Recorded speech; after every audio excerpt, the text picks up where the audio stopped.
નમસ્કાર. ઓમ વક્રતુંડ મહાકાય સૂર્યકોટી સમપ્રભુ નિર્વિઘ્નમ કુરુ મે દેવ સર્વ કાર્યેષુ સર્વદા. ઘરમાં સુખ સમૃદ્ધિ લાવો એ વિષય ઉપર વાતો કરીએ છીએ. આપણે અગાઉના એપિસોડમાં આ બાબતે ઘણું જણાવ્યું છે, ઘણી વાતો કરી ચૂક્યા છીએ. જેટલી પણ વાતો કરીએ ઓછી છે, પરંતુ જેને કહેવાય કે આ બધી વાતો હું ઇન શોર્ટ ટૂંકાણમાં રજૂઆત કરું છું. વિષયને લંબાવતા નથી, પરંતુ ટૂંકાણમાં જેને કહેવાય એની હું રજૂઆત કરું છું. જન્મકુંડળીમાં ઘણી વખત એવું બનતું હોય છે કે વ્યક્તિના નસીબમાં, ભાગ્યમાં મકાનનું સુખ ન લખ્યું હોય અને મકાન લે. અને આજકાલ મકાન લેવું કે ફ્લેટ લેવો સામાન્ય થઈ ગયું છે.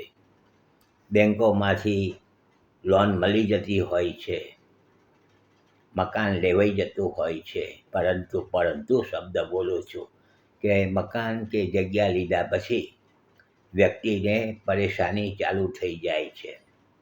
તો એ મકાનમાં ઘણા વખત ગયા પછી તકલીફો ચાલુ થાય છે અને જે શાંતિ એમને અગાઉ રહેતી હતી એમાં ખળભળાટ મચી જાય છે.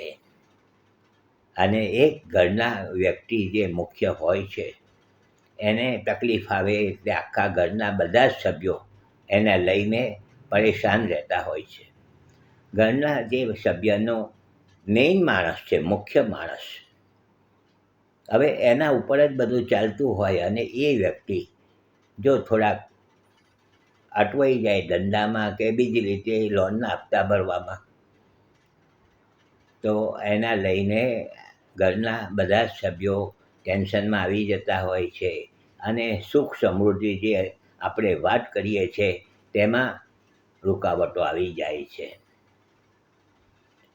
તો મારો કહેવાનો આશય એ છે કે તમે તમારું જ્યારે પણ કંઈક નવી વસ્તુની ખરીદી કરો, પરિવર્તન કરો, તમારા ઘરમાં પણ પરિવર્તન કરો, અગર તો નોકરી ધંધામાં કંઈક પરિવર્તન કરો, ત્યારે ચોક્કસ તમે જ્યોતિષનો આધાર લેજો.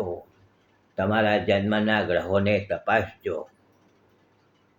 ઘરમાં સુખ સમૃદ્ધિ લાવવી છે તો આપણે થોડાક આ બાબતે પણ સાવચેત થવું પડશે. આ બધું મેં જોયું છે વર્ષોના અનુભવે.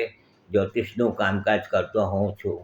ખૂબ બધા એવોર્ડો મળ્યા, ખૂબ ટીવી પર પ્રોગ્રામ થયા, ખૂબ પુસ્તકો લખ્યા. નિષ્કર્ષ એ આવ્યો કે લોકો આંખ મીચીને પોતે કંઈ પણ જે કંઈ કરવાનું હોય છે, પરિવર્તન કે બીજું કંઈ કરી દેતા હોય છે ને પછી પરેશાની ભોગવતા હોય છે. આજકાલ મોટાભાગના લોકો, બધા જ માણસો માને છે જ્યોતિષને, એવું કંઈ હોતું નથી. બધા જ માણસો વાસ્તુને અપનાવે છે એવું નથી, પરંતુ મોટાભાગના લોકો આજે જ્યોતિષ અને વાસ્તુને માનતા થઈ ગયા છે. તો આ બધી વાતો છે, તમે પણ તમારા જીવનમાં સુખ સમૃદ્ધિ લાવવી હશે, શાંતિ લાવવી હશે તો ચોક્કસ આ બધી વાતને તમારે અપનાવવી પડશે. બધી વાતો ઘણી છે, પાછા મળીશું. જોડાયેલા રહેજો. ત્યાં સુધી હસમુખલાલ ઝવેરીના સૌને નમસ્કાર. જય શ્રી કૃષ્ણ. ઓમ નમઃ શિવાય.